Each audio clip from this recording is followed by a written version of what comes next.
Bonjour à tous, aujourd'hui un nouveau projet dans un aquarium d'une taille vraiment pas standard et je vais vous présenter tout de suite ce bac. Il s'agit d'un aquarium de la marque Ultum Nature Systems, donc c'est une marque américaine, californienne qui fait de très beaux produits. Donc on commence à trouver un petit peu cette marque en France et c'est vraiment très joli. C'est un peu l'équivalent de Hada au niveau qualité, ça les vaut largement. Donc là le bac que j'ai devant moi c'est un bac en verre Opti White ultra clear, donc avec un taux de transparence supérieur au verre classique, avec du verre biseauté, des joints silicone transparents et vraiment presque invisibles. La fabrication est vraiment remarquable, le collage est parfait, c'est vraiment très beau, un très beau petit bac. Au niveau de la dimension, c'est le 45L, donc pas pour 45 litres mais 45 langues, donc c'est un aquarium en longueur comme vous pouvez le constater. Donc il fait 45 cm de longueur,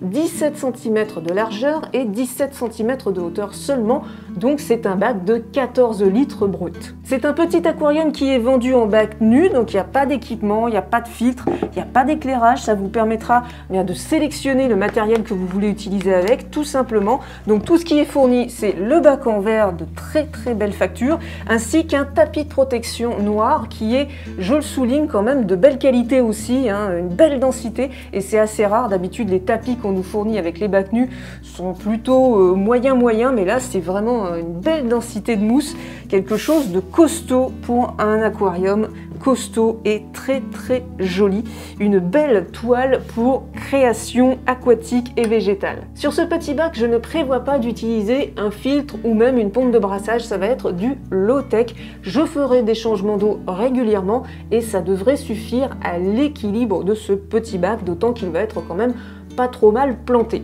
Par contre, pour les plantes, je vais avoir besoin d'un éclairage et donc là, j'ai opté pour la rampe solo de chez Micmol, donc une rampe que je ne connais pas, donc je vais la tester sur ce bac. C'est une rampe LED WRGB, donc je vous la montre parce que je l'ai déjà sortie de son carton.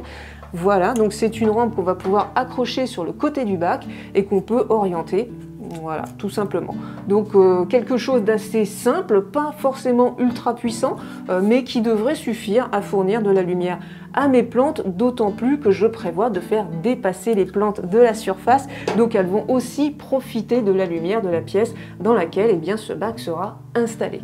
Voilà pour la technique, maintenant on va passer à la réalisation du projet et je vais vous montrer le hardscape. Je remercie mon partenaire, la boutique amania.com, de m'avoir permis de réaliser ce projet. Vous pouvez retrouver tout le matériel ainsi que les plantes sur leur boutique en ligne. Et voici le hardscape prêt à être installé dans l'aquarium. Alors vous le voyez, j'ai créé un petit gabarit en carton, donc c'est du carton de récup collé à la colle chaude à la taille de mon aquarium. Pourquoi j'ai fait ça? Pour pouvoir tout simplement placer mes ranchers, mes racines plus facilement sans craindre de rayer mon aquarium, parce que ce sont des bacs qui coûtent quand même un petit peu d'argent, donc on va essayer de les épargner, de ne pas les rayer, parce que le verre, une fois que c'est rayé, il n'y a rien à faire, c'est fichu. Donc du coup, avec ce petit gabarit, j'ai pu faire des essais avec différents types de roches. Finalement, vous le voyez, j'ai opté pour des Ocostones ou des Dragonstone, peu importe comment vous voulez les appeler. Donc elles sont pas collées, hein, elles sont juste posées comme ça, donc je vais les reprendre et les mettre de la même façon autant que possible dans l'aquarium. Les racines, alors les racines c'est de la racine de mangrove, donc vous voyez un très beau morceau de racine, donc en fait c'est la même, les deux morceaux viennent du même gros morceau que j'ai divisé en deux, donc je les ai coupés à la hache dans le sens de la longueur pour avoir deux morceaux en long, et puis celui-ci là je l'ai aussi recoupé, enfin cassé en tout cas en son milieu pour pouvoir avoir un morceau un petit peu plus petit pour avoir bien la forme que je désirais dans cette nouvelle réalisation, dans ce nouveau projet. Donc voilà, vous voyez, ça va être quand même deux beaux morceaux qui vont bien dépasser et puis voilà, je voulais aussi cette teinte un petit peu particulière, donc c'est pour ça que j'ai opté pour de la racine de mangrove, parce que je voulais ce ton chaud marron un petit peu orangé. Vous allez voir avec le sable que j'ai choisi, ça devrait être plutôt pas mal. Bon, et bien je n'ai plus qu'à placer tout ça dans l'aquarium. Et voilà le résultat. Ça a été un petit peu trop vite pour vous. Bon, d'accord, je vous le fais au ralenti.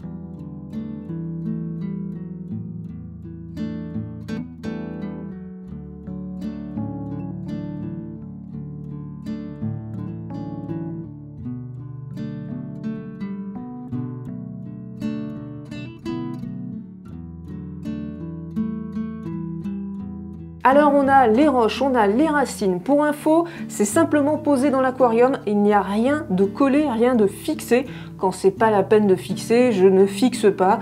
Si je peux me passer de colle, je le fais volontiers. Donc on a le hardscape, je vais maintenant ajouter un petit peu de sol nutritif pour ajouter des plantes. Donc ici j'ai du Tropica Aquarium Soil, sol technique, donc un petit sac de 3 litres, ça va largement suffire pour cet aquarium.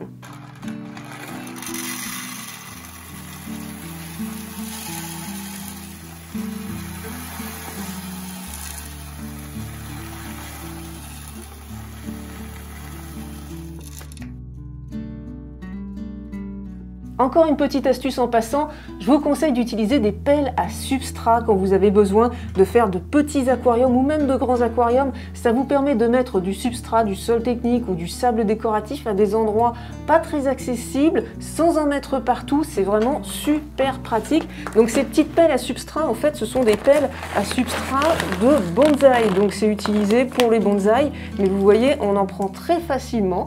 On a le petit godet et on a une espèce de bec verseur et on peut très facilement mettre ça dans l'aquarium à des endroits pas très simples d'accès où il n'y a pas beaucoup d'espace, etc. Donc ça vous permet de ne pas en mettre partout et d'être très précis dans ce que vous faites. Donc moi j'ai découvert ça il y a quelques années et c'est vraiment génial. Celui-ci il est en inox, on en trouve aussi en plastique vers les 2-3 €. Donc à vous de voir si vous en avez vraiment besoin, mais moi je trouve ça vraiment super pratique et on peut s'en servir même pour du jardinage, plantes d'intérieur, plantes d'extérieur.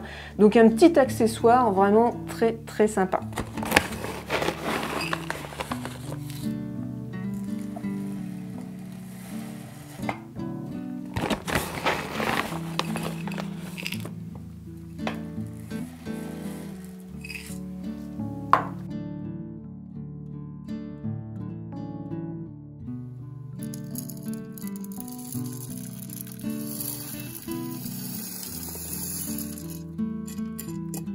Voilà, donc vous le voyez, j'ai mis du sol technique uniquement à l'arrière des roches pour pouvoir planter. À l'avant, il y aura un petit peu de sable cosmétique, mais ça, on verra ça vraiment à la toute fin. Et voici les plantes que je vais utiliser, donc je vais vous les détailler au fur et à mesure. Alors la première que je vais installer, il s'agit d'une plante gazonnante, c'est une Micranthemum Tweediae Monte Carlo. Alors elle est vraiment très belle, hein, très beau pot in vitro, très fourni. Je pense que je vais même pouvoir en ajouter dans d'autres aquariums. J'ai pas besoin d'une telle quantité pour un si petit bac. Donc je vais diviser tout simplement cette grosse touffe pour avoir des petits morceaux. Alors là j'ai besoin d'aller planter dans un endroit assez peu accessible, donc je vais utiliser un tweezer coudé, une pince coudée, ça sera beaucoup plus simple.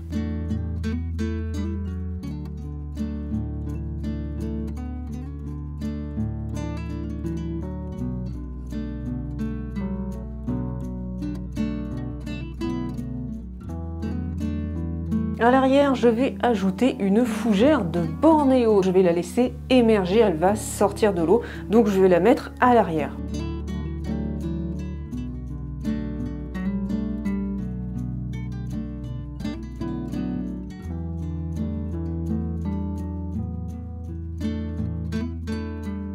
On va continuer avec l'Hygrophila pinnatifida. Alors celle-ci, on peut l'utiliser plantée dans le sol ou on peut aussi la fixer sur les roches et les racines. Je vais faire un petit peu des deux, mais je vais commencer par en prendre un petit peu pour mettre sur l'arrière de mon bac.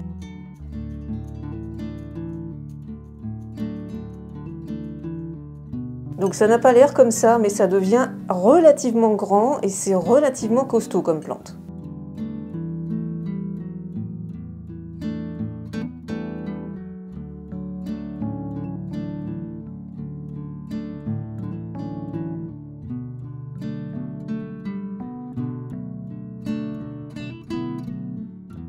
Et je continue avec une Pogostemon erectus. Alors celle-ci, elle est vraiment là pour sortir de l'eau. Elle fait de magnifiques fleurs bleues, donc j'espère qu'elle va bien prendre et qu'on va avoir l'occasion de voir ces belles fleurs bleues émerger.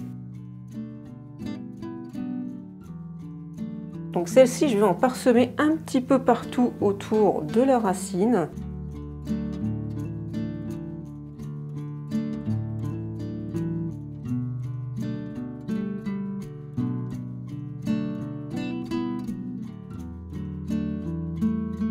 Eriocolon cinerum, alors ça c'est une plante vraiment originale qui ressemble à un petit hérisson mais qui fait aussi de belles petites tiges verticales avec des petites boules qui sont des fleurs, donc c'est vraiment très sympa comme plante. Donc là vous le voyez, sur un petit plan on a des petites tiges comme ça, donc moi je vais les enlever parce qu'elles sont cassées, elles sont tordues et on veut qu'elles soient bien verticales. Donc c'est des fleurs mais ça va refaire des fleurs, ne vous inquiétez pas, mais ça sert à rien de les garder, elles vont pourrir dans l'eau plus qu'autre chose et elles ne se redresseront pas. Donc on les enlève et on va planter cette petite partie là.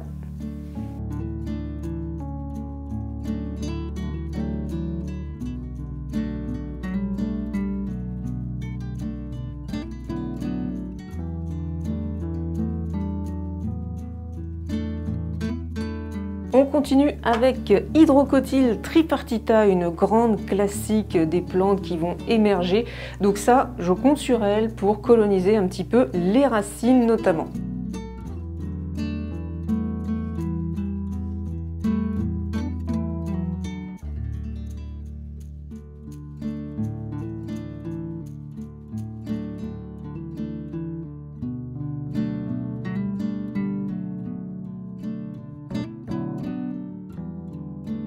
Alors vous le voyez ici, les plantes, elles vont recouvrir la jonction au fur et à mesure.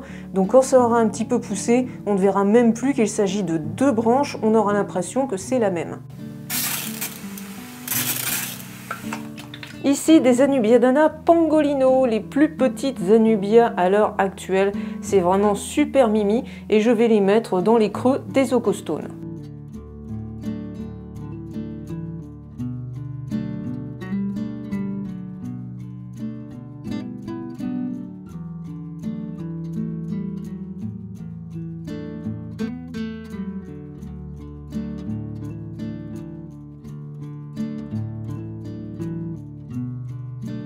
J'ai presque fini la plantation, je rajouterai une petite plante ou deux à la fin quand je mettrai le bac en eau, mais en attendant il faut que je rajoute un peu de sable à l'avant, un sable décoratif, donc ça ne sera pas nutritif, il n'y aura pas de plantes, c'est une sorte de petite plage si vous préférez. Donc là j'ai opté pour du Hada Colorado Sound, c'est un petit sac de 2 kg, ça va suffire très largement pour mes besoins, donc je vais en mettre partout à l'avant. Donc par contre avant je vais aller le rincer parce que je vous l'ai dit, je ne vais pas utiliser de filtre dans ce petit bac, donc je vais minimiser au maximum les petites poussières et autres dépôts.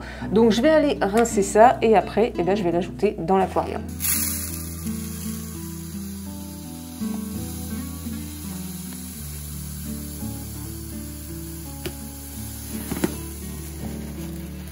Voilà, je viens d'aller rincer mon sable à l'eau du robinet, donc maintenant je me suis débarrassé des petites poussières, des petits dépôts de frottement du transport.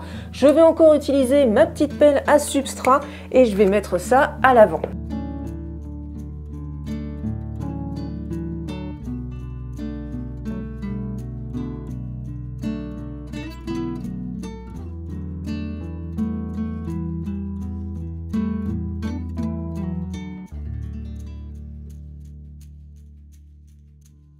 Bon, j'ai ajouté le sable, évidemment ça fait des pâtés comme il est mouillé, mais ne vous inquiétez pas, quand je vais mettre un petit peu d'eau, ça va s'aplanir, donc je verrai s'il faut que je rajoute un petit peu de sable ou pas quand j'aurai mis 1 ou 2 cm d'eau dans le bac, mais avant de le remplir, je vais le déplacer, parce que même si je mets 1 ou 2 ou 3 cm d'eau seulement, ça va quand même faire un peu plus de poids, donc je préfère le déplacer maintenant à sa place définitive, comme ça je pourrais également lui mettre son petit éclairage, le remplir définitivement et mettre les dernières petites plantes qui vont faire la petite touche finale. Donc on va déplacer ça tout de suite et on se retrouve sur un mur blanc.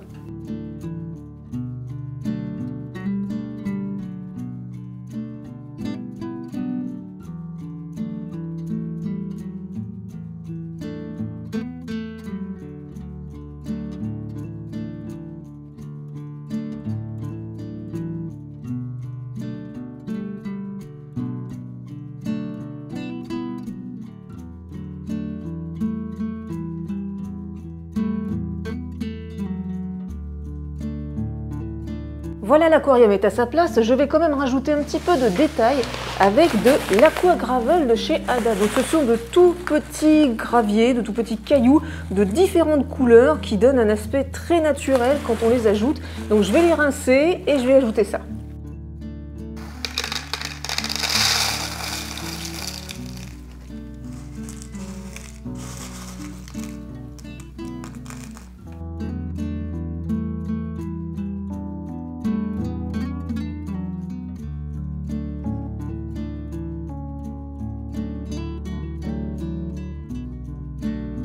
Alors c'est pas tout à fait fini, je vais aussi ajouter un petit peu de mousse de la Vesicularia montagnei sur la racine.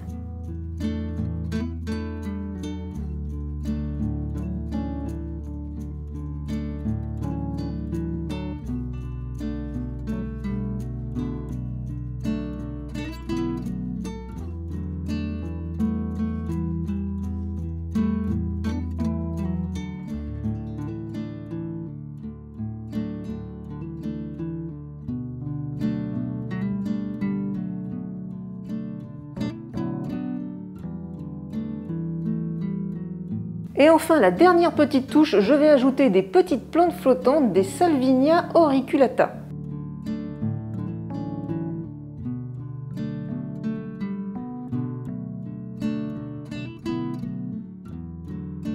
Voilà, ce nouveau projet est presque terminé. Une dernière petite touche avec des Tallandsia. Donc ce ne sont pas des plantes aquatiques, mais des plantes qu'on va pouvoir mettre directement sur la racine, comme ça, juste en les posant. C'est appelé aussi des filles de l'air parce qu'elles vont capter l'humidité de l'air ambiant pour pouvoir vivre. Elles n'ont pas besoin de sol, elles n'ont pas besoin de terreau, de substrat. Donc c'est vraiment génial ces petites plantes et c'est un gros plus quand on a des racines comme ça qui sortent de l'eau d'un aquarium ou d'un aquaterrarium ou dans des terrariums humides. Ça fait vraiment tout de suite un petit peu plus sympa. Donc moi j'aime bien. Donc voilà, j'en ajoute une ou deux. Donc terminé pour ce nouveau projet.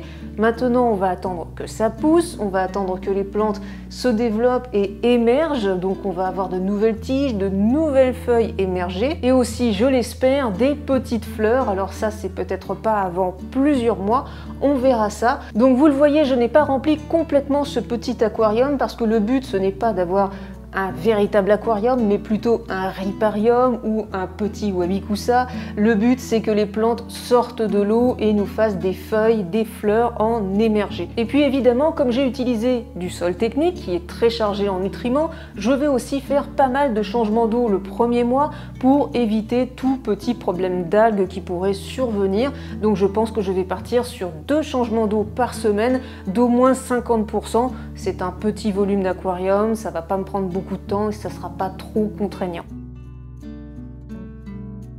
Que peut-on ajouter comme population dans un aquarium de ce type de seulement 14 litres bruts? Eh bien le choix est malheureusement très restreint, il vaut mieux voir ce bac comme un aquarium pour plantes et ne pas forcément vouloir y ajouter des animaux. Personnellement, d'ici 1 à 2 mois, j'ajouterai 5 à 6 crevettes Neocaridina davidi ou Caridina sp, ainsi qu'un petit escargot, un cliton. Je pense en effet que les invertébrés sont la meilleure option. Cette vidéo touche maintenant à sa fin, si vous l'avez appréciée, pensez au petit like pour m'encourager et si vous avez des questions, laissez un commentaire. On se retrouvera d'ici quelques mois pour voir l'évolution de ce riparium. D'ici là, je vous souhaite une bonne journée ou une bonne soirée. Portez-vous bien. Bye bye.